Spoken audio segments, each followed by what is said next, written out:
Hello बच्चों, good morning. तो I hope कि आप लोग सब अच्छे होंगे और इस लॉकडाउन में पूरी तरह से लॉकडाउन के नियमों को पालन कर रहे होंगे। तो बच्चों, जैसा कि आपको पता है कि आज लॉकडाउन अभी 3 मई तक हम लोगों का है। तो उस बीच हम लोगों ने ऑनलाइन क्लासेस स्टार्ट किया है। जब तक ये लॉकडाउन है आप लोग अच्छे से free of cost online classes करें, ठीक है।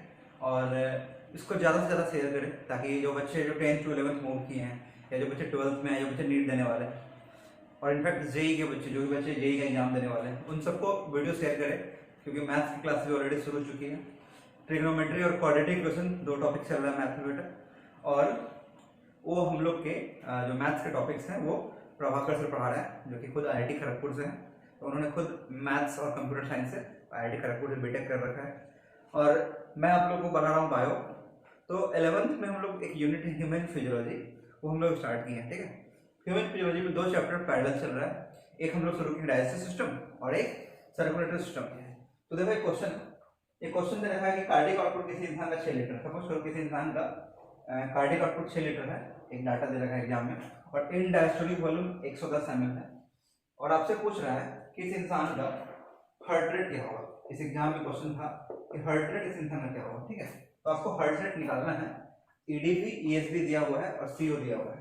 तो आपको क्या पता था, आपको बताया था ना कि इंड डायस्टोलिक वॉल्यूम वो वॉल्यूम है जब वेंट्रिकल पूरा डायस्टोल कर जाए, जब पूरा रिलैक्स कर जाए तो उसमें जो अमाउंट ऑफ ब्लड हटेगा that is called end diastolic volume.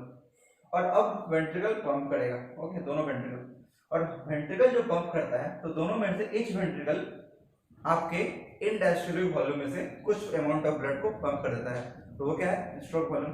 तो नॉर्मल स्ट्रोक वॉल्यूम कितना होता है 70, बट हम लोग क्वेश्चन के अकॉर्डिंग सॉल्व करना है, ठीक है। तो देखो यहाँ पर हम लोग निकालेंगे सबसे पहले स्ट्रोक वॉल्यूम, और स्ट्रोक वॉल्यूम निकालने के बाद भी जो ब्लड बच जाए वेंट्रिकल वो क्या है, इंड सिस्टोलिक वॉल्यूम, मतलब सिस्टोल के इंड में बचने वाला ब्लड, कोई दिक्कत नहीं है। तो देखो इस क्वेश्चन में सबसे पहले हम लोग स्ट्रोक वॉल्यूम निकालेंगे। स्ट्रोक वॉल्यूम का फॉर्मूला होता है end diastolic volume minus end systolic volume. तो इंड डायस्टोलिक वॉल्यूम कितना है 110 और इंड सिस्टोलिक कितना है 40। तो कितना आएगा 70 ml। अच्छा प्लीज, ये जरूरी नहीं कि 70 तो चलो रैंडमली यहाँ पे आ गया क्वेश्चन में, बट जरूरी नहीं कि 70 है। जहाँ में जो भी आपके डाटा प्रोवाइड किया जाएगा, जैसे कि नीट 2019 में यही क्वेश्चन आया था, डाटा थोड़ा चेंज हो सकता है, कॉन्सेप्ट यही था, तो आपको देख लेना है।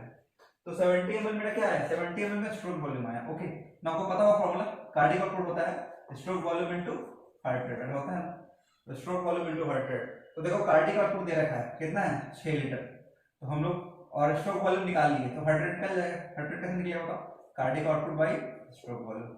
कार्डियक आउटपुट कितना है 6000 ml, लीटर तो ml में चेंज करेंगे क्योंकि यूनिट क्या है ml है, तो यूनिट चेंज करेंगे तो 6000 ml डिवाइडेड बाय 70 ऐसे करेंगे, और इसको जो सॉल्व करेंगे तो जो मेरा आएगा वो होगा इस इंसान का हार्ट रेट, ठीक है। तो सॉल्व करके खुद देख लो, ठीक है। तो इस तरह के क्वेश्चंस एग्जाम में आते हैं और नीट 2019 में आ भी गया, काफी अच्छा क्वेश्चन था, बेहतरीन क्वेश्चन, मैं पढ़ाया भी था ट्रिमेटर में, ठीक है।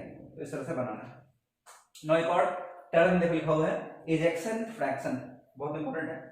तो आपसे नीट में पूछ सकता है डायरेक्टली कि इजेक्शन फ्रैक्शन हार्ट का या इंसान का हार्ट का इजेक्शन फ्रैक्शन कितना होता है।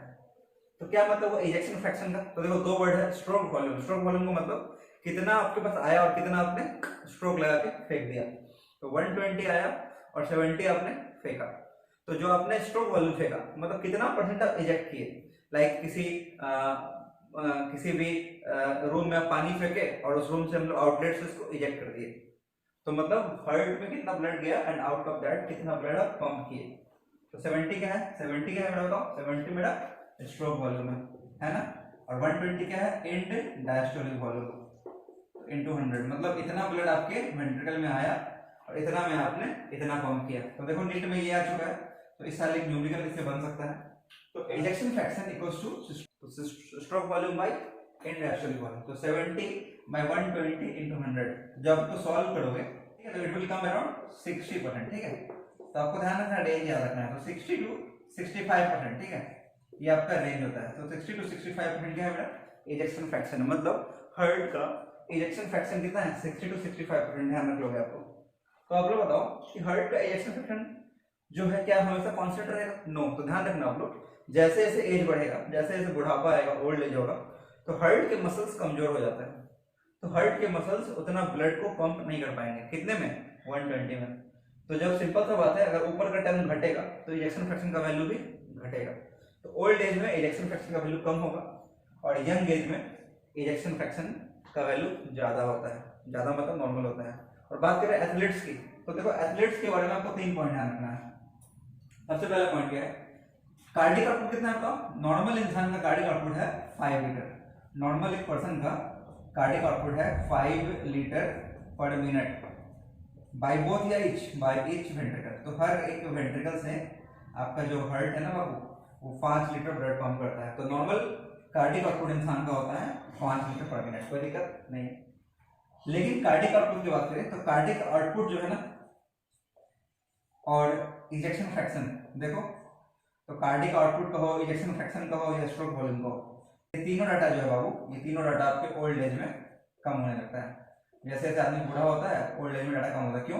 तो जैसे जैसे आदमी ओल्ड एज का होगा वैसे वैसे उसके जो हार्ट के मसल्स हैं वो कमजोर पड़ेंगे, और जब हार्ट के मसल्स कमजोर पड़ेंगे तो इजेक्शन फ्रैक्शन, स्ट्रोक वॉल्यूम और कार्डिक आउटपुट ये तीनों कम होगा। ठीक है, एक पॉइंट याद रखोगे। बट एनसीईआरटी में क्या लिखा होगा, बड़ा अच्छा लाइन है कि cardiac output is more in athletes. Athletes के अंदर कार्डिक आउटपुट ज्यादा होता है, क्योंकि आपको पता है बिकॉज एथलीट्स को मोर एनर्जी की रिक्वायरमेंट है, क्योंकि उनको दौड़ना है, उनको डिफरेंट एथलेटिक्स स्पोर्ट्स वगैरह में पार्टिसिपेट करना है, so they require more energy okay than normal person. तो सिंपल सा कॉन्सेप्ट देखो यहाँ पर, एथलीट्स के वेंट्रिकल से जो ब्लड निकलेगा, ये ब्लड कहाँ जाएगा? बॉडी में। तो सपोज करो ये बॉडी के सेल्स है, तो इसमें ब्लड गया और इस ब्लड में क्या है? इस ब्लड में आपका ग्लूकोज भी है, ऑक्सीजन भी है, अरे है ना। जब ग्लूकोज और ऑक्सीजन आपका बर्न होगा, ऑक्सीजन के प्रेजेंस में ग्लूकोज, तो क्या बनेगा? CO2 H2O और ATP। तो सिंपल सा कॉन्सेप्ट है, एटीपी ज्यादा चाहिए उनको, एनर्जी ज्यादा चाहिए। जब एनर्जी ज्यादा चाहिए तो उनको क्या करना पड़ेगा? उनके कार्डिक आउटपुट के वैल्यू को बढ़ाना पड़ेगा। और कार्डिक आउटपुट का वैल्यू बढ़ेगा कैसे? तो देखो कार्डिक आउटपुट का फॉर्मूला होता है, देखो यहाँ पे तो लोग फंस जाओगे और ये बहुत अच्छी बात है, एनसीईआरटी में लिखा नहीं है। तो कार्डिक आउटपुट का फॉर्मूला क्या है? Stroke volume into heart rate, है ना। तो आंसर तो मेरे क्वेश्चन का कि एथलीट्स का कार्डिक आउटपुट ज्यादा है तो हार्ट रेट क्या होता होगा?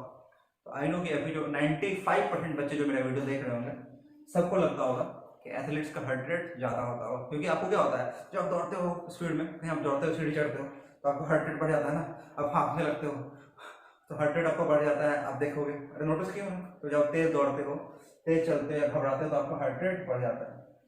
तो नॉर्मली आप लोग जो देख रहे हो वीडियो, 95% बच्चों को क्या लग रहा होगा? एथलीट्स का हार्ट रेट ज्यादा होना चाहिए, बट ये गलत है, एथलीट्स का हार्ट रेट कम होता है। तो ये तो इंपॉर्टेंट क्वेश्चन बनेगा एग्जाम में। तो एथलीट्स का हार्ट रेट कम होता है, क्यों? बिकॉज उनके अंदर ये एक तरह का एडेप्टेशन है।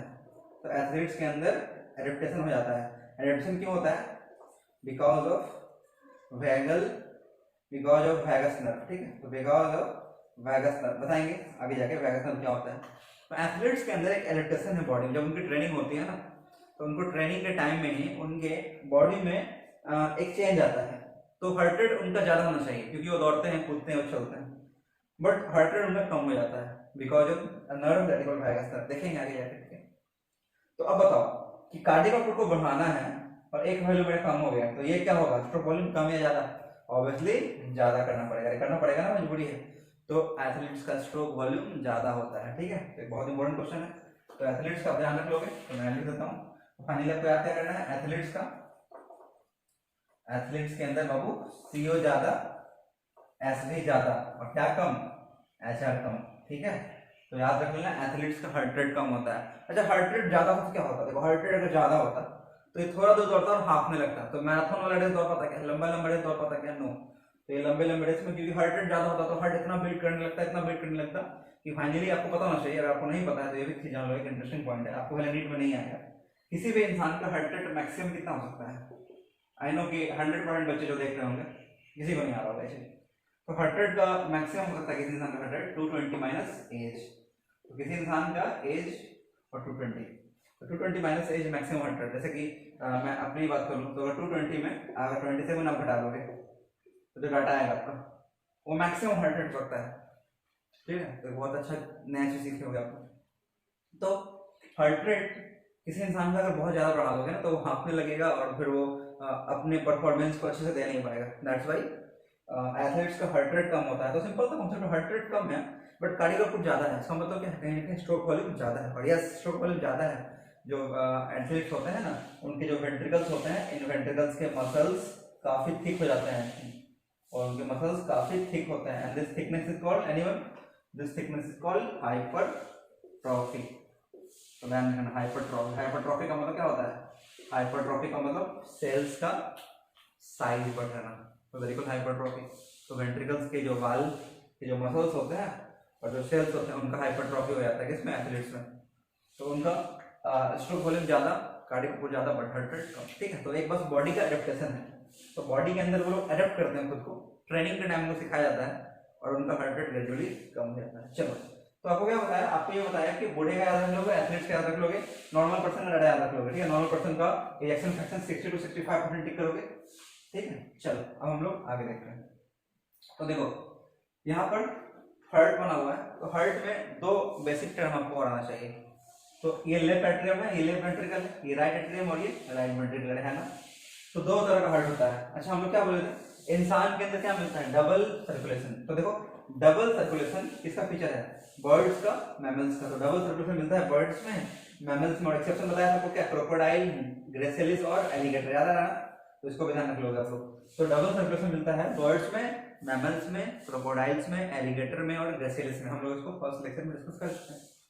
तो डबल सर्कुलेशन क्यों बोलते हैं हम लोग इंसान को? तो देखो इंसान के लिए डबल सर्कुलेशन नहीं बोलते हैं बिकॉज ब्लड जो होता है ना वो हार्ट के थ्रू दो बार फ्लो करता है। तो blood flow twice via the heart, so that's why human और बर्ड्स और इन तीनों में डबल सर्कुलेशन मिलता है। ट्वाइस कहने का मतलब क्या समझते हैं? तो देखो डबल सर्कुलेशन बेसिकली बना है दो तरह के सर्कुलेशन से। दो तरह कहने का मतलब एक सर्कुलेशन को हम लोग बोलते हैं सिस्टमिक सर्कुलेशन, तो एक तरह का सर्कुलेशन है सिस्टमिक सर्कुलेशन, और दूसरे सर्कुलेशन को हम लोग बोलते हैं पल्मोनरी सर्कुलेशन। ठीक है, तो सिस्टमिक सर्कुलेशन है और पल्मोनरी सर्कुलेशन, दो तरह का सर्कुलेशन होता है। ठीक है, चलो तो हम लोग देखते हैं सिस्टमिक सर्कुलेशन क्या होता है। तो सिस्टमिक सर्कुलेशन का मतलब लेफ्ट वेंट्रिकल से ब्लड निकला, किससे निकला होता है? याद करो, हम लोग पढ़ चुके हैं फर्स्ट लेक्चर सेकंड लेक्चर में। जो बच्चे डायरेक्टली थर्ड लेक्चर देख रहे हो, अभी भी सजेस्ट करूंगा कि आप पहले फर्स्ट एंड सेकंड देखें। तो देखो लेफ्ट वेंट्रिकल से निकला हुआ ब्लड ऑर्टा के थ्रू निकला, कहां गया? ऑर्टा से बना आर्टरी, आर्टरी से क्या बना? आर्टेरियोल, आर्टेरियोल से क्या बना? कैपिलरी, कैपिलरी से क्या बना? वेन्यूल। अच्छा याद करो, कैपिलरी पे क्या हो रहा था? ऑक्सीजन और कार्बन डाइऑक्साइड का एक्सचेंज, याद है ना? तो कैपिलरी के साइड पर आपका O2 CO2 एक्सचेंज होगा। इससे पहले तक का ब्लड क्या है? ऑक्सीजनेटेड। अब क्या हो गया? डीऑक्सीजनेटेड, तो DO भी हो गया। तो कैपिलरी से क्या बना? वेन्यूल, वेन्यूल से क्या बना? वेन। तो आपको क्या बताया था? हार्ट के ऊपर का सारा वेन क्या बनाएगा? सुपीरियर वेना कावा, SVC, और हार्ट के नीचे का सारा का वेन क्या बनाएगा? Inferior vena cava. तो सुपीरियर वेना कावा और inferior vena cava finally RA right atrium में आ जाएगा, याद आ रहा है ना? राइट एट्रियम में सुपीरियर वेना कावा और इंफीरियर वेना कावा आया और ब्लड आ गया। तो ये देखो, इसको कहते हैं हम लोग सिस्टमिक सर्कुलेशन। सिस्टमिक सर्कुलेशन क्यों कहते हैं? बिकॉज वेंट्रिकल से निकला हुआ, लेफ्ट वेंट्रिकल से निकला हुआ ब्लड पूरे बॉडी के सिस्टम्स में गया ना, और बॉडी के सारे सिस्टम्स में आर्टरी गया, हर जगह सिस्टम्स में आर्टेरियल बना, हर जगह कैपिलरी बना, हर जगह एक्सचेंज हुआ, और फिर बॉडी के सारे सिस्टम्स से ब्लड ड्रेन हुआ, कलेक्ट हुआ और राइट एट्रियम में जाके गिर गया। So that's why it is called systemic circulation. तो इस बात को आप याद रख लोगे। नाउ सेकंड है पल्मोनरी सर्कुलेशन। अच्छा देखो, सिस्टमिक सर्कुलेशन वर्ड ही लगा हुआ सिस्टमिक, सिस्टमिक का मतलब बॉडी के सिस्टम्स की बात कर रहे हैं ना। दूसरा लिखा हुआ है पल्मोनरी सर्कुलेशन। तो पल्मोनरी सर्कुलेशन का मतलब कहीं ना कहीं पल्मोनरी वर्ड किसको डिपेंड करता है? पल्मोनरी वर्ड का मतलब ही होता है क्या? लंग्स। तो पल्मोनरी वर्ड का मतलब ही होता है लंग्स, फेफड़े की बात कर रहे हैं। तो पल्मोनरी सर्कुलेशन क्या हुआ? देखो राइट वेंट्रिकल से ब्लड निकला। अब बताओ राइट वेंट्रिकल से ब्लड किस से निकलता है? Via the pulmonary artery. तो राइट वेंट्रिकल से निकला ब्लड पल्मोनरी आर्टरी में गया, पल्मोनरी आर्टरी से लंग्स में गया। लंग्स में क्या होगा? लंग्स में आपका ऑक्सीजन और कार्बन डाइऑक्साइड एक्सचेंज हुआ ना। तो बताओ पल्मोनरी आर्टरी में कौन सा ब्लड? DOB या OB? आंसर है DOB। और लंग्स में साफ हुआ, और लंग्स में साफ होने के बाद पल्मोनरी वेन में कौन सा ब्लड है? OB है, कोई दिक्कत नहीं है। फाइनली ऑक्सीजनेटेड ब्लड आपके पल्मोनरी वेन के थ्रू निकला और कहां के गिर गया? लेफ्ट एट्रियम में। याद है 4 पल्मोनरी वेन होता है, तो फाइनली ब्लड आपका लेफ्ट एट्रियम में आ गया। तो this circulation is called pulmonary circulation. तो क्या दिख रहा है आपको? देखिए रहे हैं कि दो बार ब्लड हार्ट से निकल रहा है और वापस हार्ट में आ जा रहा है। तो ब्लड दो बार हार्ट से निकलता है और वापस आता है, so that's why it called double circulation. तो ये ध्यान रख लोगे। नाउ हार्ट की बात करें तो हार्ट में 4 चैम्बर्स हैं, याद होगा आपको। तो हार्ट में हार्ट को भी हम लोग दो तरीके का कह सकते हैं, एक होता है सिस्टमिक हार्ट और एक होता है पल्मोनरी हार्ट। तो सिस्टमिक हार्ट में क्या क्या चैम्बर आएंगे, तो आउट ऑफ 4 चैम्बर कौन कौन से चैम्बर्स सिस्टमिक हार्ट में आएंगे। तो देखो लेफ्ट एट्रियम और लेफ्ट वेंट्रिकल, इसकी बात कर रहा हूँ मैं तो की। तो लेफ्ट एट्रियम और लेफ्ट वेंट्रिकल दोनों मिलकर कहलाता है क्या, सिस्टमिक हार्ट। तो ऐसा क्या है, सिस्टमिक हार्ट क्यों बोलते हैं, बिकॉज इनके अंदर जो ब्लड होता है, इनके अंदर इस चैम्बर में, इस चैम्बर में जो ब्लड होता है, इसको कहाँ जाना है, बॉडी के सिस्टम में जाना है। तो it contains blood that will be send to body system, तो बॉडी के सिस्टम में जाना है। तो दैट्स व्हाई इस हार्ट को या इस दोनों चैम्बर को हम लोग कलेक्टिवली बोलते हैं सिस्टमिक हार्ट। और बात करें राइट एट्रियम और राइट वेंट्रिकल की, तो राइट एट्रियम और राइट वेंट्रिकल को कलेक्टिवली हम लोग बोलते हैं क्या, पल्मोनरी हार्ट। तो राइट एट्रियम और राइट वेंट्रिकल को पल्मोनरी हार्ट क्यों बोलते हैं, बिकॉज राइट एट्रियम और राइट वेंट्रिकल में जो ब्लड है, ये ब्लड कहाँ जाना है, इस ब्लड को कहाँ जाना है, फाइनली लंग्स में जाना है। राइट वेंट्रिकल से ब्लड कहाँ जाता है, लंग्स में जाता है। तो that's why this is called pulmonary heart. कोई दिक्कत नहीं। तो नीट में ध्यान से पढ़ोगे, पल्मोनरी सर्कुलेशन है या पल्मोनरी हार्ट है, तो कोई अंतर दिख रहा है, अंतर ये दिख रहा है कि पल्मोनरी सर्कुलेशन में राइट वेंट्रिकल से निकला और लेफ्ट एट्रियम में घुसा, देखो आरबी से आया है। सिस्टमिक में लेफ्ट वेंट्रिकल से निकला और राइट एट्रियम में घुसा, तो देखो क्रिस क्रॉस दिख रहा है, बट इसमें क्या है, सीधा सीधा दिख रहा है। ठीक है, तो एग्जाम में क्वेश्चंस को ध्यान से पढ़ोगे कि वो सिस्टमिक हार्ट पूछ रहा है या सिस्टमिक सर्कुलेशन पूछ रहा है, उसके अकॉर्डिंग आंसर टिक करोगे। ठीक है, एक पॉइंट आप ऐड कर लेना, मेरे ध्यान में अभी आया जो भूल गया था मैं बताना। ईसीजी हम लोग पढ़े थे लास्ट क्लास में, याद होगा आपको। तो देखो ईसीजी में ये हार्ट है, ठीक है, तो आपसे दो क्वेश्चन पूछ सकता है। आपको क्या बताया था, हार्ट सेल, बॉडी का हार्ट सेल पोलराइज होता है, और जब वो डिपोलराइज होता है तो उसके अंदर कुछ चेंज आते हैं, या तो वो सिस्टोल करता है या तो डायस्टोल। हार्ट की बात करें तो आपसे क्वेश्चन पूछ सकता है कि फर्स्ट चैम्बर कौन सा हार्ट का है जो डिपोलराइज करेगा, आंसर क्या जाएगा, राइट एट्रियम। याद आ रहा ना, जब ऐसे नोड यहाँ है, ऐसे नोड से निकला वो इंपल्स दोनों एट्रियम में जाएगा और पहले वो राइट एट्रियम में फैलेगा। क्यों, क्योंकि ऐसे नोड राइट एट्रियम में होता है। कोई दिक्कत नहीं है, चलो। तो ऐसे नोड से निकला वो इंपल्स राइट एट्रियम में जाएगा। तो अब से तो क्वेश्चन पूछेगा first chamber to depolarise, answer जाएगा right atrium. First chamber to depolarise is right atrium. अब देखो राइट एट्रियम से फैला, ऐसे नोड से भी नोड गया, भी नोड से बंडल ऑफिस गया, बंडल ऑफिस से लेफ्ट बंडल राइट बंडल गया, राइट बंडल से और लेफ्ट बंडल से परकिंजे फाइबर निकला। अब से पूछा लास्ट चैम्बर कौन सा है डिपोलराइज होने के लिए, इसका आंसर याद रख लोगे, बताओ क्या होगा, लास्ट चैम्बर टू डिपोलराइज। अच्छा होगा तो वेंट्रिकल ही, या तो राइट या तो लेफ्ट, इसका आंसर है लेफ्ट वेंट्रिकल। तो last chamber to depolarize left ventricle. क्यों, क्योंकि लेफ्ट वेंट्रिकल का मसल मास ज्यादा है, तो पूरे के पूरे लेफ्ट वेंट्रिकल्स के अंदर डीपोलराइजेशन के लिए आपको टाइम ज्यादा लगेगा। तो left ventricle is the last chamber to depolarize, ध्यान रख लोगे। और फर्स्ट चैम्बर राइट एट्रियम। चलो अब हम लोग आगे देखते हैं। तो देखो अब ब्लड वेसल्स, हालांकि इजी टॉपिक है, बट अगर आप 10 to 11 आए हो, आई बेट कि 90% लोग आप में गलत जानते हो, आपको नहीं पता होगा कि ब्लड वेसल्स में आर्टरी और वेन क्या होता है। बचपन में क्लास 10 तक पढ़ाया जाता है कि आर्टरी वो ब्लड वेसल है जो कैरी करता है ऑक्सीजनेटेड ब्लड, और वेन वो ब्लड वेसल है जो कैरी करता है डीऑक्सीजनेटेड ब्लड, बट ये रॉन्ग है।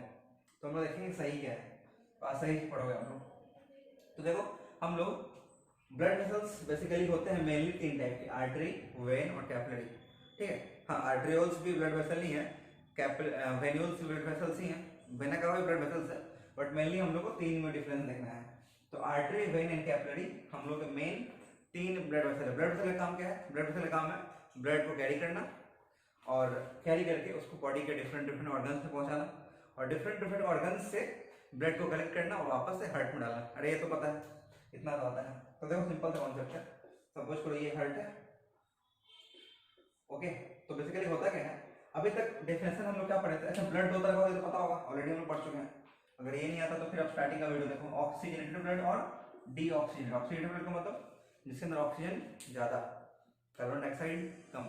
तो ऑक्सीजनेटेड ब्लड, ऑक्सीजन का कंसंट्रेशन ज्यादा होगा, और डीऑक्सीजनेटेड ब्लड में कार्बन डाइऑक्साइड का कंसंट्रेशन ज्यादा होगा। ठीक है, तो डीओबी में CO2 ज्यादा, NO2 कम, कोई दिक्कत नहीं है ना। तो ये आपको पता है। तो अभी तक क्लास 10th में आप लोगों को पढ़ाया जाता था कि ऑक्सीजनेटेड ब्लड जो कैरी करेगा वो आर्टरी है और डीओबी वाला वो वेन है, बट हालांकि ये पूरी तरह से सही नहीं है, तो हम लोग करेक्ट चीज पढ़ेंगे। तो देखो आज से आप ध्यान रखोगे कि आर्टरी वो ब्लड वेसल है, आर्टरी वो ब्लड वेसल है जो हार्ट से ब्लड को दूर ले जाएगा। तो कोई भी ब्लड वेसल जो ब्लड को अवे फ्रॉम हार्ट ले जा रहा है, हार्ट के अवे, हार्ट से दूर, वो आर्टरी है। और जो ब्लड वेसल हार्ट के टुवर्ड्स ला रहा है, हार्ट की तरफ ला रहा है, वो क्या है, वेन है। ओके, तो this is the correct definition. तो पढ़ो पहला लाइन लिखा हुआ है ब्लड वेसल बीवी that carry blood away from heart. तो जो अवे फ्रॉम हार्ट ले जा रहा है वो क्या है, आर्टरी है। और जो टुवर्ड्स हार्ट ला रहा है, हार्ट की तरफ ला रहा है, वो क्या है, वेन है। कोई दिक्कत नहीं है। तो ये करेक्ट डेफिनेशन है। ओके, तो कहने का मतलब क्या है, देखो लेफ्ट वेंट्रिकल से क्या निकलता है, देखो ऑर्टा याद है। ओके, तो ऑर्टा भी क्या है, ऑर्टा भी आर्टरी है, लार्जेस्ट आर्टरी है बॉडी का। तो ऑर्टा लार्जेस्ट आर्टरी है। और इतना तो आता है, लिख लो, नहीं आता है तो ऑर्टा जो बेटा वो क्या है आपका, ऑर्टा आपका लार्जेस्ट आर्टरी है। और लार्जेस्ट वेन पूछेगा तो वेन आपको क्या होगा, लार्जेस्ट वेना कावा। तो वेना कावा जो है आपका क्या है बेटा, लार्जेस्ट वेन है। तो ऑर्टा लार्जेस्ट आर्टरी है। चलो, तो क्या पता है आपको, लेफ्ट वेंट्रिकल से निकला हुआ ऑर्टा क्या बनाएगा, आर्टरी बनाएगा। अरे बनाएगा ना। और आर्टरी से क्या बनेगा, आर्टेरियोल्स बनेगा। तो देखो ये आर्टेरियोल्स कहाँ जा रहा है, आर्टरी कहाँ जा रहा है, हार्ट से अवे, हार्ट से दूर जा रहा है, अवे फ्रॉम हार्ट। सो इतने जो भी ब्लड वेसल्स हैं, ऑर्टा हो गया, आर्टरी हो गया, आर्टेरियोल्स हो गए, ये सब क्या है, ये सब आर्टरी के एग्जांपल्स हैं।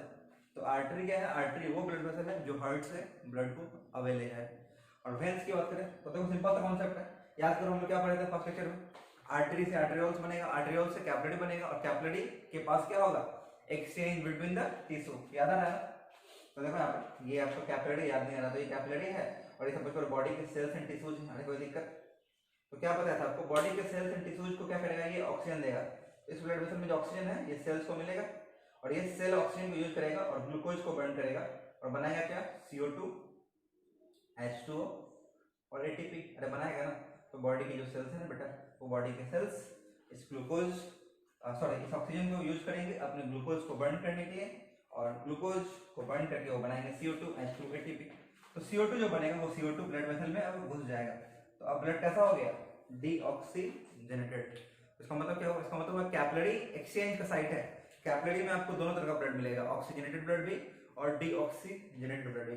तो कैपिलरी के साइट पर क्या हो रहा है, ऑक्सीजन ब्लड वेसल से निकल के बाहर आ रहा है, और जो CO2 बन रहा है वो CO2 ब्लड वेसल्स में मूव कर रहा है, कहां से, सेल्स से।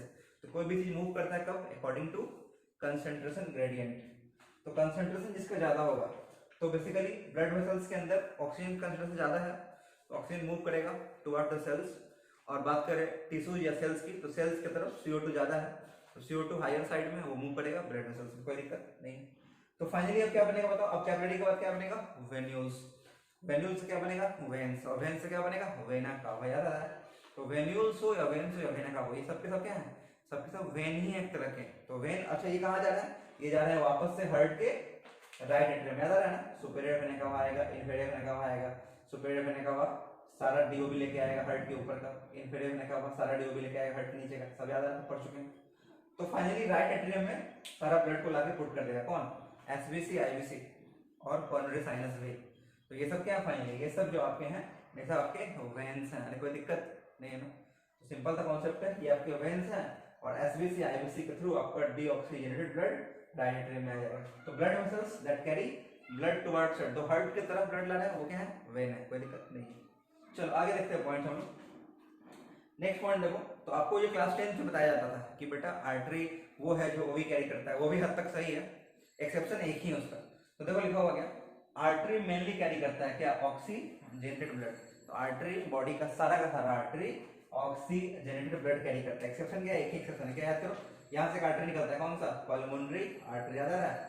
तो पल्मोनरी आर्टरी में भी आर्टरी लगा हो तो ये आर्टरी है। और पल्मोनरी आर्टरी क्या कर रहा था कैरी, डीओबी। तो पल्मोनरी आर्टरी कैरी करता है डीऑक्सीजनेटेड ब्लड, और कहाँ लेके जाता है बताओ, लंग्स में। और लंग्स में ब्लड साफ होकर आता है फाइनली किसे बताओ, पल्मोनरी वेन। याद आ रहा है, याद तो आ रहा होगा, सब हम लोग फर्स्ट सेक्शन में पढ़ चुके हैं। तो कहने का मतलब क्या है कि राइट वेंट्रिकल से निकला हुआ ब्लड पल्मोनरी आर्टरी के थ्रू लंग्स में जाता है, और पल्मोनरी आर्टरी में एक्सेप्शनली कौन सा ब्लड है, डीऑक्सीजनेटेड ब्लड। तो एक्सेप्शन है पल्मोनरी आर्टरी, और पल्मोनरी आर्टरी कैरी करता है डीओबी, कहाँ ले आता है, टू लंग्स। तो डीओबी लगे लंग्स की तरफ। और बात करें वेन्स की, तो वेन्स सारा का सारा वेन डीओबी कैरी करता है, एक ही एक्सेप्शन है क्या, तो देखो veins mainly carry DOB, veins deoxygenated blood को कैरी करता है, एक्सेप्शन एक ही है कौन सा, पल्मोनरी वेन।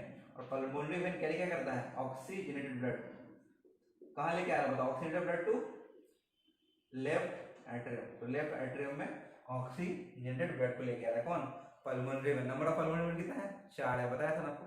पल्मोनरी वेन की खासियत क्या है, पल्मोनरी वेन में वाल्व नहीं होता है, एक्सेप्शन है।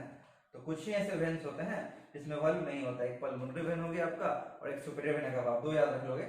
आर्टरी होता है डीपली सीटेड और वेन्स होता है सुपरफिशियल सीटेड। कहने का मतलब लाइक जब तुम यहाँ पे कट लगाते हो, तो जब तुम कट लगाते हो तो तुम बेसिकली कैपिलरी को डैमेज करते हो, कैपिलरी को डैमेज किए और वेन्स को डैमेज कर सकते हो। आर्टरी को डैमेज हम लोग सुपरफिशियली नहीं कर सकते हैं, बिकॉज आर्टरी जो होता है ना बॉडी में वो काफी अंदर छिपा होता है, स्किन और उससे थोड़ा सा अंदर होता है।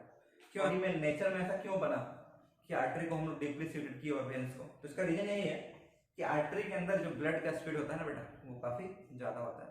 तो अगर आर्टरी सुपरफिशियली होता स्किन के नीचे जस्ट, तो क्या दिक्कत होता, हल्का भी कट लगता, सपोज करो तुम रोड पे गिरते या हल्का सा तुम्हारा ब्लड लग जाता, तो क्या होता दिक्कत ये होता है कि उसके अंदर ब्लड का स्पीड काफी ज्यादा होता है, तो खून काफी तेज से निकलता है। खून का स्पीड ज्यादा क्यों होता है वो भी अपन पढ़ेंगे। आर्टरी के अंदर खून का स्पीड ज्यादा होने का 2 रीजन होता है, दोनों चीज देखेंगे हम लोग। तो कहने का मतलब क्या है, कहने का मतलब ये है कि उसके अंदर स्पीड ज्यादा है, स्पीड ज्यादा हो गया और उसकी वजह से क्या होगा, ब्लड का लॉस काफी ज्यादा होगा, तो ब्लड काफी तेजी से निकलेगा। जब तक तुम हॉस्पिटल पहुंचोगे तो बॉडी का बहुत ब्लड लॉस हो जाएगा, और जब बॉडी का ब्लड लॉस ज्यादा हो जाएगा और तुम उसको कंट्रोल नहीं कर पाओगे तो बीपी फॉल करेगा। जब बीपी फॉल करता है किसी इंसान का, जब ब्लड प्रेशर फॉल करता है तो आदमी शॉक में चला जाता है। शॉक आपके लिए नहीं होगा। शॉक आपको लगता होगा कि लाइक कुछ सैड न्यूज सुने तो शॉक लग गया, वो शॉक नहीं होता।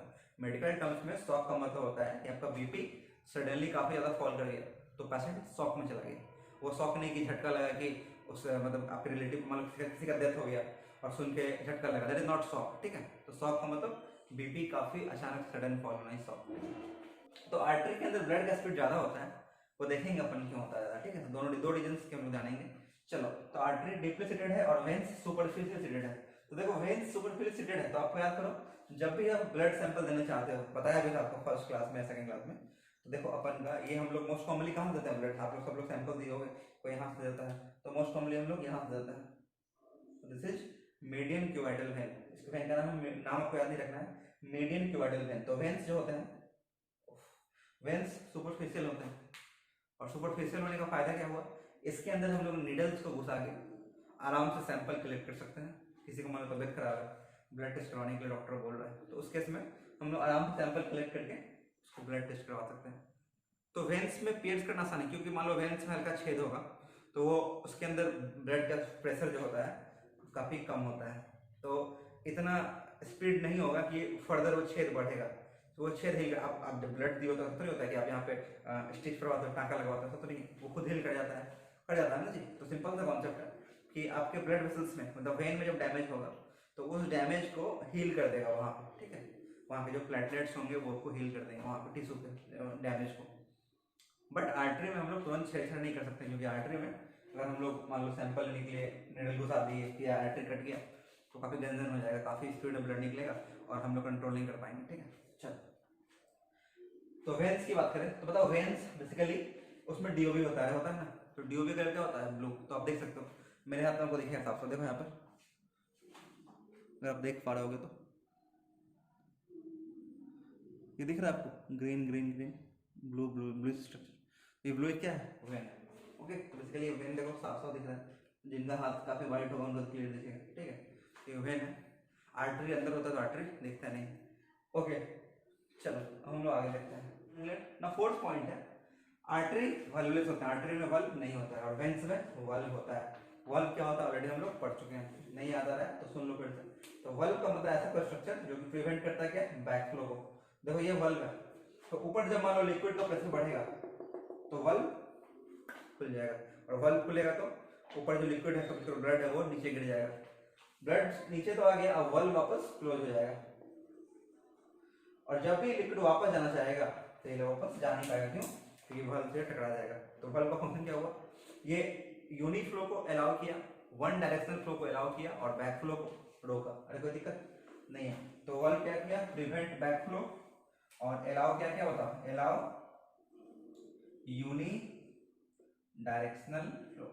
तो यूनि डायरेक्शनल फ्लो को अलाउ किया, कोई दिक्कत नहीं है ना, और बैक फ्लो को प्रिवेंट किया, ठीक है। चलो, तो वल्व आपको याद रखना है कि देखो ये वल्व जो है बेटा ये वेन्स में है और वेन्स के अंदर वल्व है, एक्सेप्शन आपको दो बताया गया, पल्मोनरी वेन और सुपेरियर वेना कावा। तो पल्मोनरी वेन और सुपेरियर वेना कावा वल्वलेस होता है, ठीक है। चलो, तो ये आपको ध्यान रखना है। वल्व का एक आप इंटरेस्टिंग पॉइंट ये समझ सकते हो, लाइक आप बोलोगे जैसे कि एक कॉमन सेंस की बात है, लाइक आप सोचते होगे कि हम लोग मान लो चल रहे हैं, तो जब चल रहे हैं तो हम लोग ग्रेविटी नीचे की तरफ खींच रहा है, ब्लड को खींच रहा है, तो ग्रेविटी ब्लड को नीचे की तरफ खींच रहा है, बट आपको क्या पता है, हार्ट के नीचे का सारा डीऑक्सीजनेटेड ब्लड जो है ना बेटा, वो कहाँ से आ रहा है, इन्फीरियर वेना कावा के थ्रू आ रहा है, और कहाँ जा रहा है, राइट एट्रियम में। तो आप सोचोगे कैसे होता है, तो वही समझते हैं। तो देखो कैसे होता है, जगह थोड़ा कम है, चलो यहाँ पर ट्राई करते हैं। तो सपोज करो किसी का पैर है और उस इंसान के पैर के अंदर ये वेन्स है, तो बेसिकली जो हम लोग के पैर के अंदर थाई और थाई की जो नीचे का पोर्शन है पैर का, उसके अंदर जो मसल्स है वहां पे भी वेन्स होंगे ना, तो वेन है ये। तो बेसिकली होता क्या बेटा, वेन्स में कुछ इस तरह के, देखो यहाँ पर कुछ इस तरह के वॉल्स प्रेजेंट होता है। तो कहने का मतलब क्या, सपोज करो ये पैर का उंगली है, मैं सपोज करो आदमी जब चला, तो जब आदमी चलता है उसका मसल्स कॉन्ट्रैक्ट करता है, तो आपके जांग का मसल एंड आपके जो लेग्स का मसल है वो कॉन्ट्रैक्ट करेगा। जब मसल्स कॉन्ट्रैक्ट करेगा तो क्या हो, सपोज करो यहाँ पे जो ब्लड है, यहाँ पे जो डीओबी है, इस डीओबी को कहाँ ले आना है, पहले इस डीओबी को हम लोग को ले आना है हार्ट के राइट एट्रियम में। तो इस डीओबी को हम लोग को हार्ट के राइट एट्रियम तक पहुंचाना है। तो जब भी आप चलना स्टार्ट करोगे तो आपका मसल्स कॉन्ट्रैक्ट करेगा, जब मसल्स कॉन्ट्रैक्ट करेगा तो समझो पिच पिच प्रेशर पड़ रहा है, और प्रेशर पड़ने से क्या होगा, इस वेन्स के अंदर ब्लड चढ़ेगा। अब देखो ब्लड वेन्स तक चढ़ा, फिर आदमी अगला स्टेप रखा तो मसल रिलैक्स भी किया, फिर आदमी मान लो बैठ गया, सो गया, मसल रिलैक्स किया। तो कहने का मतलब क्या, ये जो वेन है, अच्छा ये जब से प्रेशर बढ़ा तो ये वल्व खुल गया, तो जैसे वल्व खुला तो ब्लड ऊपर तो चला गया, मतलब ब्लड हल्का ऊपर चढ़ गया। तो आप बोलोगे सर जब आदमी रुकेगा तो क्या ब्लड वापस नीचे गिर जाएगा? नो, ब्लड नीचे नहीं गिरेगा। क्यों? क्योंकि जैसे ही ब्लड ऊपर चढ़ा तो वापस ये आना भी चाहेगा, तो ये वल्व अब इसको क्लोज मिलेगा। देखो वल्व इस तरह से खुल गया था और ब्लड ऊपर गया था, बट आदमी समझ को रिलैक्स करने लगा, या आदमी अब चलना बंद कर दिया तो वापस से वल्व क्लोज हो जाएगा। जैसे वल्व क्लोज होगा तो ऊपर से ब्लड नीचे आना भी चाहेगा, बट नीचे नहीं आ पाएगा। तो क्या समझ में आया? यही समझ में आया कि इस वल्व की वजह से ही हम लोग के पैर का या सोल का, तलवा का ब्लड भी हार्ट तक पहुंच पाता है अगेंस्ट द ग्रेविटी। तो ये वल्व अगर नहीं होता सपोज करो तो ब्लड हमेशा ऊपर चढ़ता बट फटक से नीचे गिर जाता, ऊपर चढ़ता गिर जाता। क्यों? क्योंकि ग्रेविटी हमेशा नीचे की तरफ किसी भी ऑब्जेक्ट को खींचता है। ओके, पढ़ रहे हो ग्रेविटी, ग्रेविटेशनल फोर्स पढ़े हो। तो इसी कॉन्सेप्ट की वजह से आपका ब्लड जो है वो धीरे धीरे धीरे धीरे धीरे धीरे करते हुए फाइनली राइट एट्रियम में पहुंच जाता है। ओके, आना तो आसान है, लाइक ऊपर से ऑर्टा से ब्लड निकला तो वो तो ऑब्वियसली फैलेगा ना, क्योंकि लेफ्ट वेंट्रिकल स्ट्रांग है, और सपोज करो ब्लड को नीचे आना है तो ग्रेविटी के टुवर्ड्स उसको सपोर्ट मिल जाएगा। बट हाँ, नीचे से ब्लड ऊपर चढ़ना बहुत टफ है, और ये वल्व ही है जिसकी वजह से आपका पैर के उंगली का डीओबी राइट एट्रियम तक पहुंच पाता है। क्यों? बिकॉज वेन्स के थ्रू आएगा और वेन्स में वल्व है। तो वल्व हर जगह थोड़े थोड़े पार्ट में चढ़ाई कर करके फाइनली आपके ब्लड को राइट एट्रियम तक पहुंचाता है। ठीक है, तो तीनों फंक्शन ध्यान रखोगे। बैक फ्लो को प्रिवेंट किया, यूनिडायरेक्शनल फ्लो को अलाउ किया, और पैर के मसल्स का या बॉडी के लोअर साइड्स के ऑर्गन्स के मसल और ऑर्गन्स का ब्लड, कौन सा, डीऑक्सीजनेटेड ब्लड, इसको ये कैरी किया और इसको हेल्प किया कहाने में, राइट एट्रियम में। कोई दिक्कत नहीं। चलो आगे देखते हैं ना। देखो यहाँ पर ब्लड प्रेशर हाई है, कहाँ पे, आर्टरी के अंदर, और वेन्स के अंदर ब्लड प्रेशर लो है। तो ये हाई लो क्यों होता है, तो वो अपन समझते हैं इस डायग्राम के थ्रू। चलो इस डायग्राम को देखते हैं हम लोग। गंदा हो गया है, हटा दूं। तो हम लोग क्या किए बच्चों, हम लोग आर्टरी और वेन का क्रॉस सेक्शन बनाया है। ठीक है, एक आर्टरी और एक वेन को पकड़े और हम लोग उसका क्रॉस सेक्शन बनाकर देख रहे हैं। तो एक क्रॉस सेक्शन बनाते हैं, क्या दिखता है, देखो ये एक आर्टरी है, सपोज एक वेन है। आर्टरी हो या वेन हो, दोनों के अंदर 3 लेयर होता है, 3 लेयर। आउटर मोस्ट लेयर दिख रहा है, ऐसे ही सपोज इस तरह का आर्टरी है, ये मार्कर दिख रहा है, आर्टरी है। ओके, तो सिंपल सा कांसेप्ट देखो, यहाँ पर सबसे बाहर में एक दिख रहा है व्हाइट कलर का पोर्शन। ओके, फिर जब तुम इसको खोलोगे तो क्या दिखेगा, अंदर में दिख रहा है, देखो यहाँ पे कुछ इस तरह का। फिर उसके अंदर भी क्या है, नीडल है। इसका मतलब क्या हुआ, इसका मतलब हुआ कि बेसिकली आपके आर्टरी हो या वेन हो, दोनों के अंदर 3 लेयर होते हैं। आउटर मोस्ट क्या है, ट्यूनिका एक्सटर्ना। उसके बाद ट्यूनिका एक्सटर्ना की बात करें तो ट्यूनिका एक्सटर्ना बनता है बाबू, देखो ट्यूनिका एक्सटर्ना बना हुआ है फाइब्रस कनेक्टिव टिश्यू और कोलेजन फाइबर से। तो आप ध्यान रख लो उसको कि ट्यूनिका एक्सटर्ना बना है फाइब्रस कनेक्टिव टिश्यू और कोलेजन फाइबर। कोलेजन फाइबर एक तरह का फाइबर स्ट्रक्चर होता है कोलेजन, जो कि किसी भी चीज को स्ट्रेंथ देता है। जैसे कि हम लोग के स्किन की बात करें, बेसिकली हम लोग के स्किन में जो स्ट्रेंथ है, स्किन में जो इलास्टिसिटी है, क्यों है? Because of collagen fibre.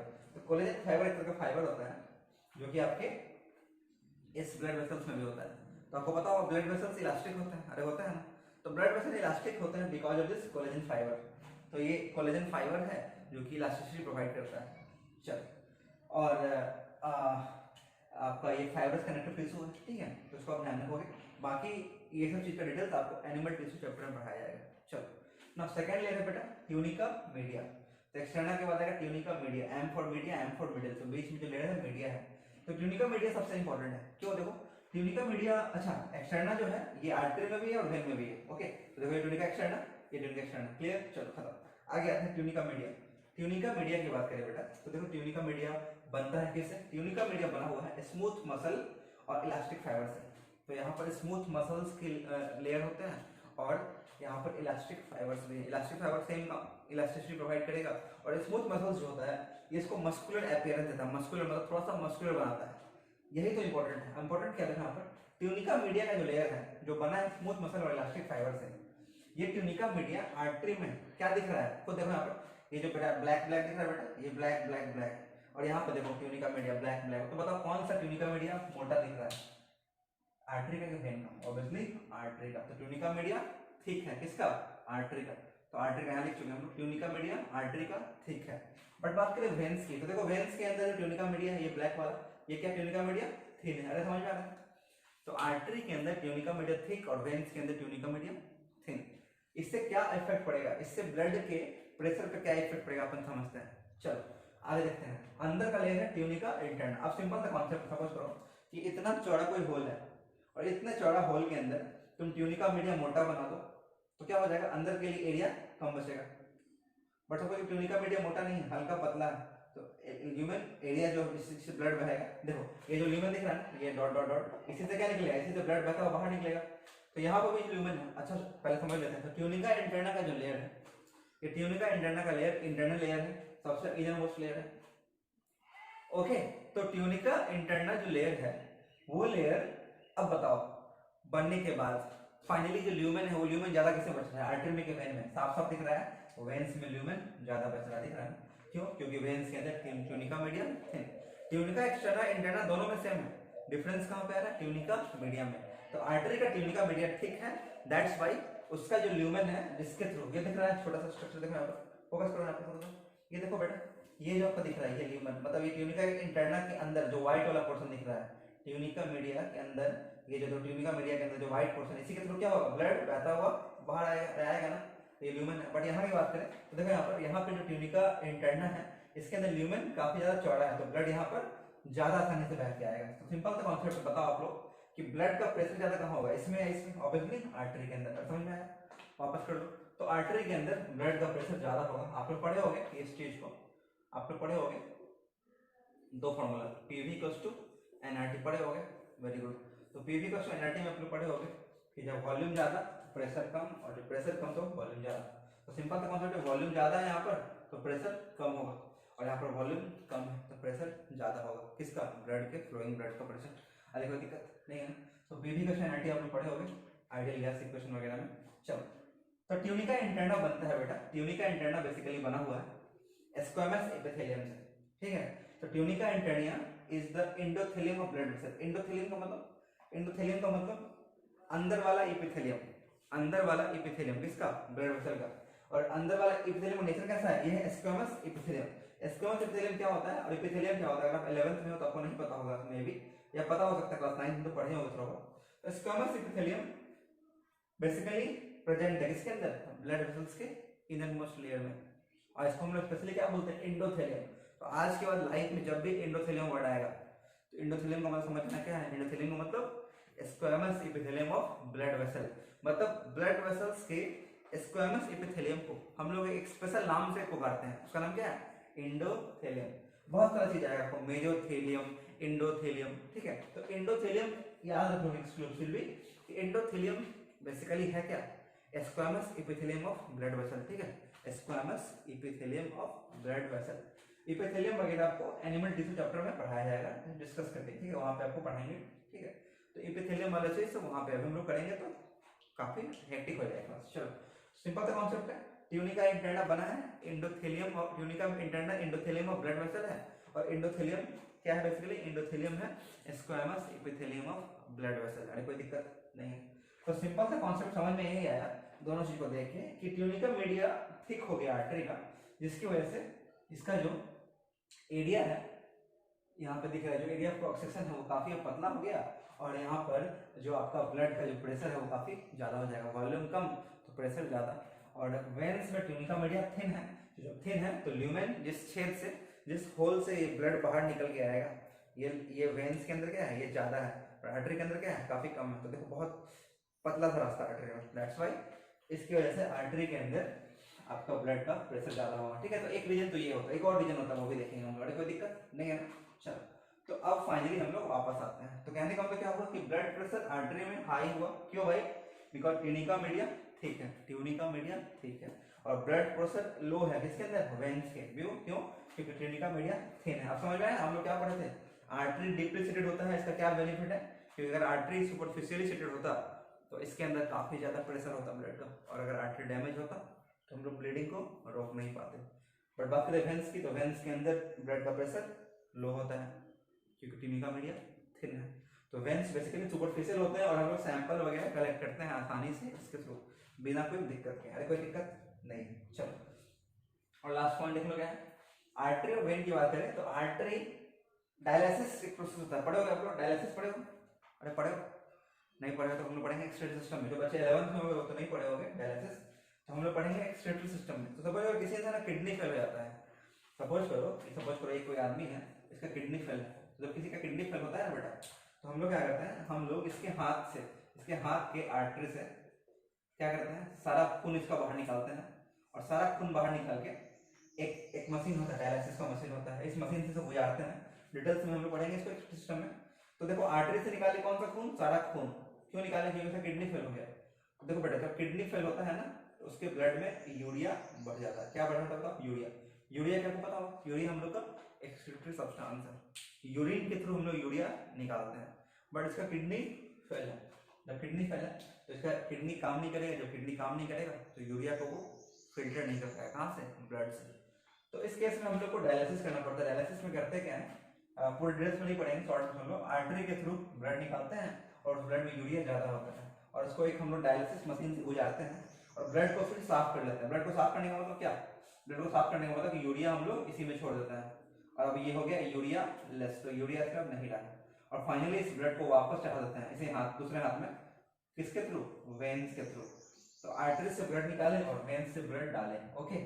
और बेसिकली इस चैम्बर में कैसे यूरिया साफ होता है ये अपन पढ़ेंगे एक्सक्रीटरी सिस्टम में, अभी ध्यान रखिए, ठीक है, सस्पेंस बनाना चाहिए ना, बहुत इंटरेस्टिंग है बायोलॉजी, ठीक है, बहुत मजा आएगा, ठीक है। अगर आपको मजा आ रहा है अभी तक पढ़ने में तो basically do like the video, और सब्सक्राइब करो चैनल को, बिल्कुल सब्सक्राइब करो, और शेयर करो मैक्सिमम से मैक्सिमम, क्योंकि देखो पॉजिटिव एनर्जी तभी मिलती है, लाइक हम लोग वेस्ट के एक्सपेक्ट करते हैं कि तो अच्छा रिस्पॉन्स मिले तुम लोगों से, तो एनर्जी मिलती है, तो वीडियो बनाने में मजा आता है।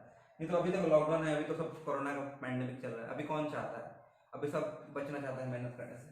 तो वीडियो अगर बना रहे हैं तो कहीं एक्सपेक्ट कर रहे हैं कि तुम लोग की तरफ से रिस्पॉन्स अच्छा मिले, ज़्यादा से ज़्यादा शेयर करो, ज़्यादा से ज़्यादा लाइक मिले, ठीक है, पॉजिटिविटी मिलेगी, ठीक है, एक एनर्जी मिलता है हम लोग, मोटिवेशन मिलता है, टू बी क्लियर, मोटिवेटेड हम लोग तभी होंगे जब तुम लोग की तरफ से रिस्पॉन्स अच्छा मिलेगा, ठीक है। चल तो सिंपल सा कॉन्सेप्ट है कि डायलिसिस में आर्टरी हम लोग जो लेते हैं उसको हम लोग आर्टरी से बाहर निकालते हैं, सॉरी डायलिसिस में जो ब्लड हम लोग लेते हैं उसको हम आर्टरी से बाहर निकालते हैं और वेन से रिटर्न करते हैं, कोई दिक्कत नहीं। चलो लास्ट पॉइंट देख लो यहाँ पर, वेन्स की बात करें तो देखो सपोज करो किसी आदमी को चीनी कम हो गया, किसी आदमी की बॉडी में शुगर कम हो गया, वो काफी कमजोर हो गया, तो ग्लूकोज चढ़ाना पड़ेगा, तो ग्लूकोज भी हम लोग वेन्स के थ्रू चढ़ाते हैं। रिंगर लैक्टेट, आरएल, आरएल का मतलब रिंगर लैक्टेट, तो बेसिकली रिंगर लैक्टेट एक तरह का सॉल्यूशन होता है बेटा। सपोज कर कोई आदमी है वो काफी उल्टी कर दिया, ठीक है, तो जब उल्टी करेगा तो उसकी बॉडी से क्या होगा, उसका गैस्ट्रिक कंटेंट निकल जाएगा, खाना उबाल कर उल्टी कर देगा, तो उसकी बॉडी में आयंस की कमी भी हो जाएगी, वो कमजोर हो जाएगा, तो उसके से हम लोग आरएल चढ़ाते हैं, RL Ringer lactate, okay. Ringer lactate में एक पॉइंट ध्यान रखना आज ही, रिंगर लैक्टेट में लैक्टिक एसिड प्रोड्यूसिंग बैक्टीरिया होते हैं, लैक्टोबैसिलस होते हैं, ठीक है, तो ध्यान रख लो इसको, रिंगर लैक्टेट। अगला है नॉर्मल सलाइन एनएस, सुनो ना एनएस चढ़ रहा है, 2 डब्बा एनएस चढ़ा, 3 डब्बा एनएस चढ़ा हॉस्पिटल में। एनएस का मतलब नॉर्मल सलाइन, नॉर्मल सलाइन का मतलब उसके अंदर NaCl डाला हुआ है नॉर्मल पानी में, और उसको हम लोग चढ़ाते हैं। कब चढ़ाते हैं? सपोज करो किसी आदमी का काफी ब्लड लॉस हो गया, उसको मान लो हैमरेज हुआ, रोड पे गिरा, माथा फट गया, खून बह गया, या सपोज करो किसी को लंबे टाइम से पेट खराब है, डायरिया है उसको, तो डायरिया है तो बेसिकली बॉडी का पानी निकल जाता है स्टूल के थ्रू, तो उसको कमजोरी होता है, तो हम लोग उसको एनएस चढ़ाते हैं। अरे समझते हैं आता? चलो इन सब कैसे हो एनएस चढ़ाते हैं। अगला मेडिसिन, को भी दवा हम लोग जो पानी के थ्रू चढ़ाते हैं वो भी हम लोग वेन्स में चढ़ा के देते हैं। तो इसी से चढ़ाते हैं। क्यों वेन्स में, क्यों आर्टरी में क्यों नहीं? क्योंकि आर्टरी डीपली सीटेड है, और आर्टरी में हम लोग चाहेंगे कि छेड़छाड़ ना करें। क्यों? क्योंकि आर्टरी अगर डैमेज हुआ तो काफी तेज ब्लीडिंग होगा, और आर्टरी को अगर तुम डैमेज कर दोगे इसी तरीके से, सपोज करो एक डॉक्टर सर्जरी कर रहा है, और वो सर्जरी करने से मैं गलती से ऑर्टा पे उसका कैंची चल गया, ऑर्टा पे कैंची चल गया, ऑर्टा में आपको पता है ऑर्टा क्या लार्जेस्ट आर्टरी है, और ऑर्टा में सबसे ज्यादा ब्लड प्रेशर होता है, सबसे ज्यादा ब्लड प्रेशर ऑर्टा में होगा भी। क्यों? क्योंकि ऑर्टा क्या है? ऑर्टा लेफ्ट वेंट्रिकल से निकला हुआ जस्ट पोर्शन है, तो सिंपल सी बात है, लेफ्ट वेंट्रिकल से उसको लात पड़ा है, इसको ब्लड को, तो लात पड़ा तो सबसे ज्यादा ब्लड स्पीड में कहाँ पे होगा? ऑर्टा में होगा। तो सपोज करो कोई डॉक्टर अगर ऑर्टा को गलती से कट कर दिया तो ब्लीडिंग काफी तेज होती है, and that bleeding is called fountain bleeding. तो फाउंटेन ब्लीडिंग में क्या होता है? इतना तेज खून बहता है, सपोज करो सर्जरी चल रहा है तो खून बह के इतना तेज निकलेगा कि छत को पार कर जाएगा, तो फटाक से फेंकेगा झरना की तरफ, and that is called fountain bleeding. तो काफी तेज प्रेशर से ब्लड फेंकता है और पूरे दीवार को, इनफैक्ट डॉक्टर के आंख में भी पड़ जाता है कभी कभी। दैट्स वाई चश्मा लगा के देखते हो, एक आंख प्रोटेक्ट करने वाला चश्मा होता है, उस चश्मा को लगा के सर्जरी करते हैं। क्यों भाई? बिकॉज सपोज को सर्जरी करने टाइम में गलती से आर्टरी कट गया तो खून फेंकेगा, और खून डॉक्टर के आंख में आ सकता है। सपोज करो उस पेशेंट को जिसका खून उसके आंख में गया, उसको हेपेटाइटिस है, या उसको HIV एड्स है, या उसको कोई भी बीमारी है, कोरोना वायरस ही क्यों ना हो। अभी देखते हो आए दिन न्यूज़पेपर में आता है, जयपुर में भी हुआ, एक पेशेंट पे सर्जरी चल रहा था और 16 डॉक्टर को कोरोना हो गया, 16 डॉक्टर को। क्यों भाई? बिकॉज इस पेशेंट का ऑपरेशन चला था वो कोरोना पॉजिटिव निकला, ऑपरेशन के बाद पता चला कि कोरोना पॉजिटिव था। तो डॉक्टर तो सर्जरी कर रहे थे, वो लोग सोचे कि चलो मतलब इतना बहुत ज़्यादा लोड नहीं ले रहे हैं, नॉर्मली सर्जरी कर रहे हैं, बट बाद में जो है कोरोना हो गया हमको, क्योंकि पेशेंट को कोरोना था, ठीक है। तो इस वजह से हम लोग को आंख में ग्लास लगाना पड़ता है, ठीक है, ऑपरेशन करने से पहले। चलो ये समझ में आ गया। चलो अब हम लोग 2-3 पॉइंट एक्स्ट्रा देख लेते हैं। तो आर्टरी और वेन का समझ में आया कि आर्टरी वेन में 3 लेयर है, बट बात करें कैपिलरी की, तो देखो बेटा कैपिलरी बनता है सिर्फ और सिर्फ सिंगल लेयर से। किस चीज का सिंगल लेयर? स्क्वेमस एपिथेलियम का। याद रख लेना, आर्टरी के अंदर न ट्यूनिका मीडिया है, न ट्यूनिका इंटरनल एक्सटर्नल है, आर्टरी में सिर्फ और सिर्फ एक लेयर है, और वो लेयर किस चीज का है? Single layer of squamous epithelium. तो सिर्फ और सिर्फ एक ही स्क्वेमस एपिथेलियम लेयर है। ऐसा क्यों हुआ होगा? सिंपल सा कॉन्सेप्ट, ऐसा क्यों करना पड़ा होगा जब यहाँ पर कैपिलरी बनाया था? तो सिंपल सा कॉन्सेप्ट बताओ, ये कैपिलरी जो दिख रहा है बेटा, ये कैपिलरी अगर सपोज करो 3 लेयर का होता, ये मोटा कैपिलरी होता, तो क्या बताओ डिफ्यूजन आसान होता? क्या इसके अंदर से ऑक्सीजन बाहर निकलना और कार्बन डाइऑक्साइड अंदर घुसना आसान होता? नहीं, आसान नहीं होता ना। तो सिंपल सा कॉन्सेप्ट है, कैपिलरी को हम लोग को 1 लेयर इसलिए रखना पड़ा बिकॉज आराम से एक्सचेंज हो पाए किसका? गैस का, ऑक्सीजन कार्बन डाइऑक्साइड का एक्सचेंज आसानी से हो पाए यहाँ पर भी और लंग्स के पास भी। तो that's why capillary single layer का है। और सिंगल लेयर होने से क्या बेनिफिट मिलता है, या फिर पूछ सकते हैं नेट में, तो सिंगल लेयर से बेनिफिट यही मिलता है कि डिफ्यूजन होने में आसानी पड़ती है। तो डिफ्यूजन किसी भी चीज के अक्रॉस, कोई भी चीज का डिफ्यूजन आसानी से कब होगा? जब मेम्ब्रेन पतला हो। ऐसा समझ सकते हो कि सपोज करो एक कपड़ा पतला लिया और यहाँ पे डिओड्रेंट स्प्रे किए और उस पार स्मेल करोगे, तो जब पतला कपड़ा है तो डिओड्रेंट का स्मेल सर ज्यादा आएगा। क्यों? क्योंकि डिओड्रेंट का जो वो जो निकलेगा वेपर वो कपड़े पतले को पास कर जाएगा, तो इस साइड के आदमी को भी स्मेल आएगा। बट सपोज करो कपड़ा काफी मोटा है, तुम कपड़ा की जगह रजाई रख दी, कंबल रख दिए, तो अब तुम डिओड्रेंट स्प्रे करोगे तो डिओड्रेंट का पार्टिकल्स उस पर नहीं आ पाएगा। क्यों? क्योंकि डिफ्यूजन मेम्ब्रेन मतलब जिस मेम्ब्रेन के थ्रू पास कर रहा है कोई गैस, वो मोटा हो गया। तो डिफ्यूजन मेम्ब्रेन अगर मोटा तो डिफ्यूजन का स्पीड कम, और जब डिफ्यूजन का स्पीड कम तो टाइम ज्यादा लगेगा और इफेक्टिवली डिफ्यूजन नहीं हो पाएगा। कोई दिक्कत नहीं। चलो ना 2-3 पॉइंट ध्यान रख लोगे। पहला है, आपसे पूछेगा रेजिस्टेंस वेसल किसको बोलते हैं? जितने भी ब्लड वेसल्स हुए, artery, when, capillary, arterioles, venules, उसमें रेजिस्टेंस वेसल क्या होगा? रेजिस्टेंस वेसल का मतलब जिसके अंदर ब्लड को फ्लो करने में काफी संघर्ष करना पड़ रहा है, काफी रेजिस्टेंस मिल रहा है, काफी उसको अपोज मिल रहा है ब्लड फ्लो करने में, तो resistance vessels are arterioles. Arterioles को रेजिस्टेंस वेसल बोलते हैं। सिंपल सा कॉन्सेप्ट देखो, समझ सकते हो, आर्टरी हो या आर्टरियोल हो, दोनों के अंदर क्या होगा? ट्यूनिका मीडिया थिक होगा ना, ट्यूनिका मीडिया थिक। तो सपोज करो कि आर्टरी है और आर्टरी से बना क्या, आर्टेरियोल। तो आर्टरी से छोटा फॉर्म क्या, आर्टेरियोल। तो आर्टरी से पतला आर्टेरियोल है, तो आर्टरी से पतला आर्टेरियोल हुआ, तो आर्टेरियोल के अंदर भी ट्यूनिका मीडिया होगा। अब आर्टरी में सपोज करो ल्यूमेन इतना था, आर्टेरियोल और पतला है और ल्यूमेन कम हो गया, और जब ल्यूमेन और कम हो गया ब्लड के फ्लो में और ऑब्स्ट्रक्शन होगा और उसको रेजिस्टेंस मिलेगा। तो आर्टेरियोल सेल को resistance vessel, very very important. अगला कैपेसिटेंस वेसल किसको बोलते हैं, कैपेसिटेंस वेसल का मतलब जो कैपेसिटेंस का मतलब क्या होता है, कैपेसिटेंस का मतलब होता है टू कैरी या टू होल्ड, कोई भी चीज होल्ड है। आप पढ़ोगे 12th में कैपेसिटर, ठीक है, तो कैपेसिटर पढ़ोगे वहां पे तो आपको पढ़ाया जाएगा। तो कैपेसिटर का मतलब आप देखते हो पंखा में कंडेंसर लगा होता है, देखते हो कंडेंसर बोलते हैं, कंडेंसर जल गया, तो कंडेंसर क्या है, कैपेसिटर है। वो क्या करता है, वो चार्ज को स्टोर करके रखता है। तो सिंपल सा बात है, कैपेसिटेंस वेसल का मतलब कौन सा ब्लड वेसल्स, यहाँ पे चार्ज है क्या, यहाँ पे तो ब्लड है, तो कौन सा ब्लड वेसल्स को कैपेसिटेंस बोलते हैं, मतलब कौन सा ब्लड वेसल ब्लड को ज्यादा होल्ड करता है। तो इसका आंसर क्या है, वेंस। तो वेंस कैपेसिटेंस वेसल है, क्यों, क्योंकि बॉडी का 100% ब्लड की बात करें, देखो बॉडी के 100% ब्लड में 54% ब्लड कहाँ मिलता है, वेंस में। ब्रेक समझ में आया। तो सपोज करो कोई आदमी है, तो जो आदमी है तो उसके बॉडी में एट इंस्टेंट 100% ब्लड में 54% कहाँ है, वेंस में। आर्टरी में कितना होता है, बस और बस 14%।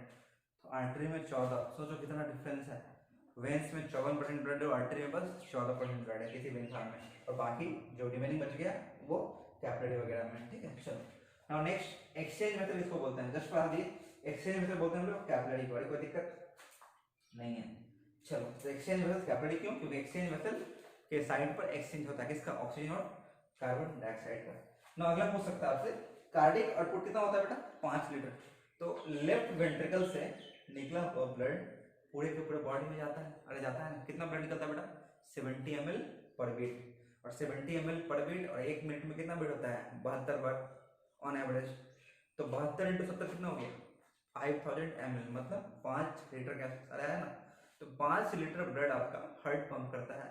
तो उस 5 लीटर में आपसे पूछता है कि कौन ऑर्गन कितना लेता है, आपको सारा याद नहीं करना क्योंकि पॉसिबल नहीं सारा याद कर पाओगे, तो आपको 3 ध्यान रखना है। आपसे पूछता है हमेशा मैक्सिमम, तो याद रखना मैक्सिमम कार्डियक आउटपुट किसको मिलता है, लीवर को। देखो बेटा लीवर को मैक्सिमम कार्डियक आउटपुट मिलता है। किडनी को कितना मिलता है, किडनी को मिलता है 20 से 25%, लीवर को 25%, किडनी को 20 से 25%, और हार्ट को कितना मिलता है 7%। तो हार्ट खुद भी, हार्ट से निकला हुआ ब्लड खुद हार्ट को 7% मिलता है। तो 5 लीटर का 7% निकालोगे तो हार्ट को खुद भी चाहिए, क्योंकि हार्ट भी क्या है, हार्ट भी एक मस्कुलर ऑर्गन है, तो ऑर्गन को ब्लड सप्लाई चाहिए, चाहिए ना। ओके अब देखो क्वेश्चन नीट में ऐसे आएगा कि सबसे ज्यादा ब्लड सप्लाई किस ऑर्गन को मिलता है, आंसर क्या जाएगा, लीवर। तो ये क्वेश्चन का आंसर देना मेरे कमेंट बॉक्स में, सबसे लार्जेस्ट ऑर्गन क्या है बॉडी का, लार्जेस्ट ऑर्गन ऑफ बॉडी क्या है, ठीक है, कमेंट बॉक्स में इसका आंसर दोगे, ठीक है। ओके लास्ट 2 पॉइंट और देख लो, आसान है। ऑर्टा को लार्जेस्ट आर्टरी बोलते हैं, लार्जेस्ट आर्टरी, और वेना कावा लार्जेस्ट वेन है, अरे कोई दिक्कत नहीं है। चलो सेकंड रीजन मेन पे समझ लेते हैं। क्या बताया आपको कि आर्टरी के अंदर ब्लड का प्रेशर ज्यादा है, तो पहला रीजन समझ में आया। दूसरा रीजन क्या, दूसरा रीजन यही है कि लेफ्ट वेंट्रिकल से, देखो बेटा लेफ्ट वेंट्रिकल से जो ब्लड निकला ये कहाँ गया, ऑर्टा में गया। तो सिंपल सा कॉन्सेप्ट है, जो जितना ज्यादा नजदीक होगा उसमें सबसे ज्यादा ब्लड प्रेशर होगा ना, सबसे ज्यादा ब्लड प्रेशर कहाँ होगा, ऑर्टा में होगा।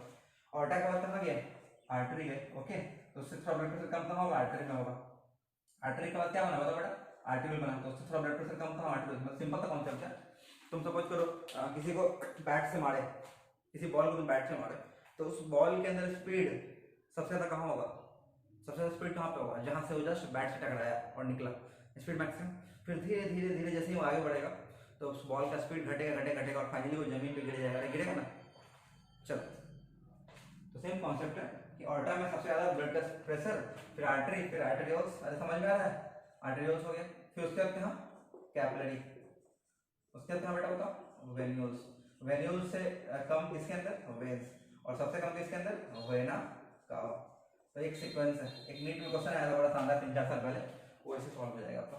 ऑर्टा में सबसे ज्यादा, उसके बाद आर्टरी में ब्लड प्रेशर सबसे ज्यादा, आर्टरी के बाद आर्टेरियोल्स में, आर्टेरियोल्स के बाद कैपिलरी में, कैपिलरी के बाद वेन्यूल्स में, वेन्यूल्स के बाद वेन्स में, वेन्स के बाद वेना कावा में। अरे समझ में आया।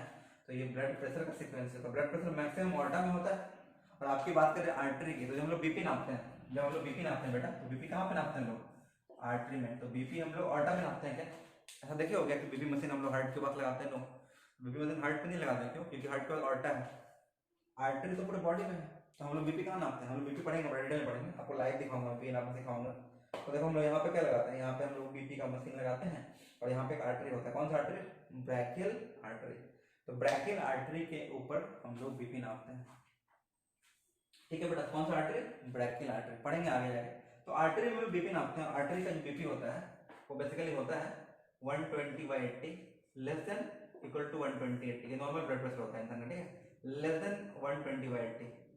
अब अगर लेस देन, आपको लगता होगा कि 110/70, 90% ऑफ यू जो मेरे वीडियो देख रहे हो लगता है 110/70 लो बीपी है। नो, ये करेक्ट बीपी है, लो बीपी नहीं है, नॉर्मल बीपी है। नॉर्मल बीपी होता है लेस देन 120/80, तो 110 तक बीपी नॉर्मल ही है, नीचे 70 वो भी नॉर्मल है, लो बीपी नहीं है बेटा। लो बीपी तब बोलेंगे जब 100/60 या उससे कम हो जाएगा, समझ में आता है। बहुत इंटरेस्टिंग है, बहुत मजा आएगा, ठीक है। आप समझो इस चीज को, बहुत इंटरेस्टिंग चीज है, बहुत अच्छे से पढ़ा रहा हूँ आपको, तो इसको मैक्सिमम शेयर करो। हाँ आई नो कि थोड़ा सा ये दिख रहा होगा आपको, ये थोड़ा सा गंदा लिखा हुआ, क्योंकि ये थोड़ा सा समझ ही रहो, रिसोर्सेज की कमी है, बोर्ड भी छोटा है, बोर्ड को भी बनवाया गया स्पेशली कोरोना के लिए, बिकॉज मैं अभी खुद मतलब कोचिंग तो जाके क्लास दे नहीं सकता हूँ, ठीक है, क्योंकि लॉकडाउन है आपको पता है, तो मजबूरी में करना पड़ रहा है। तो अब भी कॉपरेट करो, रिसोर्सेज की थोड़ी कमी है, बाकी कुछ टीचर्स भी लॉकडाउन में फंसे हैं तो वो क्लास नहीं ले पा रहे हैं, क्योंकि उनके पास तो बोर्ड भी नहीं है, मार्केट भी नहीं मिलता है मार्केट में, ठीक है, तो थोड़ा प्रॉब्लम है। बट बेसिकली फोकस करो कॉन्सेप्ट्स पे, आई एश्योर कि आपको बेस्ट कॉन्सेप्ट्स मिलेंगे, इंडिया का जो बेस्ट कॉन्सेप्ट है सबसे बढ़िया चीज़ बताया जाएगा यहाँ पर, ठीक है। ग्रे मैटर दरभंगा से लाइव है, यहाँ हम लोग क्लास ले रहे हैं और आपको बहुत सही चीज़ पढ़ाया जाएगा, तो इसको मैक्सिमम से मैक्सिमम शेयर करें, सो दैट जो बच्चे 10 से 11 मूव किए हैं, या 11 से 12 मूव किए हैं, या 12 पास किए हैं और जो नीट की तैयारी करना चाहते हैं, जिनका सपना है डॉक्टर बनना, तो बेसिकली उनको शेयर करें और मैक्सिमम से मैक्सिमम सपोर्ट चाहिए आप लोगों को, ठीक है। तो आप लोग का एक लाइक काफ़ी ज़्यादा पॉजिटिविटी देता है, ठीक है। तो सिर्फ व्यूज मिलने से वी डोंट गेट सेटिस्फैक्शन, और ऐसा नहीं कि आप लाइक या डिसलाइक करते हो तो हम लोग को पैसा मिलता है, ऐसा कुछ नहीं है। बेसिकली आपके लाइक डिसलाइक से मोटिवेशन मिलता है, एनर्जी मिलता है, ठीक है। तो इस सीक्वेंस को आप लोग ध्यान रख लोगे, ठीक है। तो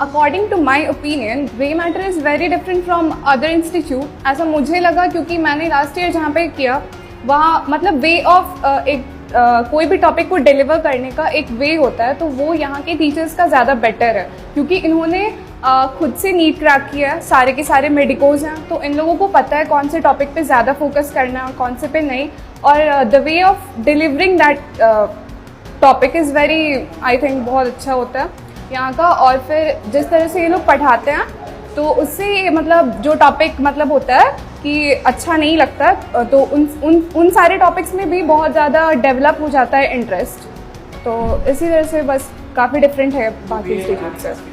हाँ,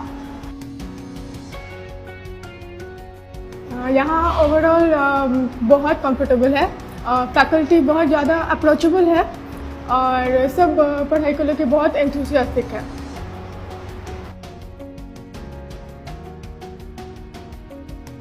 एक्चुअली हम लोग का जैसे नीट का एग्ज़ाम हुआ, तो नीट का एग्ज़ाम हम दिए थे, तो उसमें हमको ऐसा मतलब देखा गया कि हम लोग के सर जो मतलब नोट से लिखवाए थे, तो मैक्सिमम क्वेश्चन उससे आया हुआ था, ठीक है।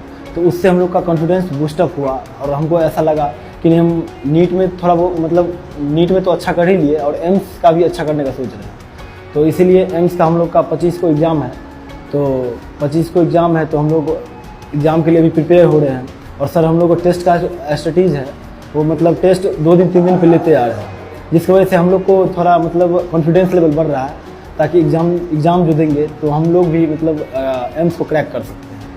तो 25 को एग्ज़ाम है, तो हम लोग का इसके लिए भी प्रिपेयर हो रहे हैं। मैंने टेस्ट सीरीज यहाँ मार्च में ज्वाइन किया था, इससे मुझे बहुत बेनिफिट मिला। यहाँ का टेस्ट डिस्कशन, यहाँ के प्रॉब्लम सॉल्विंग असेसमेंट यहाँ बहुत बेटर है ना। इससे मुझे काफ़ी हद तक हेल्प मिला। नीट में बहुत सारे क्वेश्चन इसे A to Z मैच कर गए, इससे मुझे और भी अच्छे स्कोरिंग करने में हेल्पफुल मिला। और यहाँ की टीचिंग, यहाँ की एकेडमिक, यहाँ की हर चीज़ यहाँ का बेटर है। मैं यहाँ बोलूँगा कि एक बार बाहर जाने से पहले एक बार ग्रे मैटर को जरूर ट्राई कर लिया जाए।